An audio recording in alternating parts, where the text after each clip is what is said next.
اقبال کہتا اگر درس قرآن ہم نے بلایا ہوتا یہ زمانہ نہ زمانے نے دکھایا ہوتا.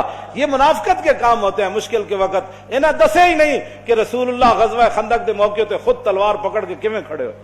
جب 25,000 دا لشکر خندق دے کنارے آ گیا, عمر بن عبد بود گھوڑا چناب چھال مرائی تے ادھر آ گیا تے 25,000 دا لشکر اتنے آ گیا تے سارے چاندے سن کے گھوڑے سمیت ادھر آ جان.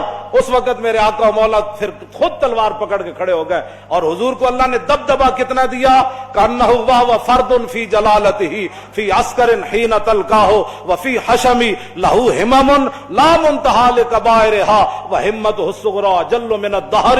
یہ دوسرا حضرت حسان کا شعر ہے, پہلا امام بوصیری کا شعر ہے. فرمایا اللہ نے ہمارے آقا و مولا کو ہیبت اور جلال اتنا عطا فرمایا کہ حضور تنہا بھی کھڑے ہوتے تو محسوس ہوتا کہ حضور کی پشت پر لاکھوں کا لشکر کھڑا ہے. ہاں جی ہاں جی توجہ, حضور خود تلوار پکڑ. کیوں جی علیکم بسنتی ہے نہیں, یہ نہیں سنت کہ جب دین پر مشکل وقت آ جائے تو رسول اللہ خود تلوار پکڑ کر کھڑے ہو گئے. کیا یہ ان کے لیے سنت نہیں تھی کہ جب حضور کی ختم نبوت پر مشکل وقت آیا, حملہ ہو گیا اور حضور کی عزت پر حملہ ہو گیا, تو کیا قوم کے رہنماؤں کی, مذہبی رہنماؤں کی, پیروں کی, فقیروں کی, مولویوں کی یہ ذمہ داری نہیں تھی کہ خود میدان میں ایسے نکل آتے؟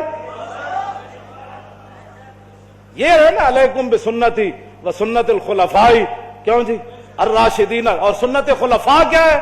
یہ تو حضور کا اپنا اس طریقہ مبارکہ ہے نا.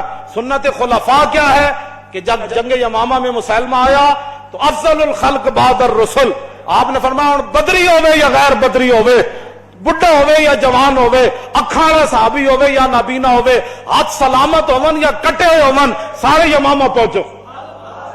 خلفاء دی بھی یہی سنت ہے. جب ختم نبوت کا مسئلہ آیا تو پھر سیدنا صدیق اکبر خود بھی تلوار پکڑ کے چل پے, لشکر تے روانہ کیتے نا, ہاں جی خود بھی چلن لگے.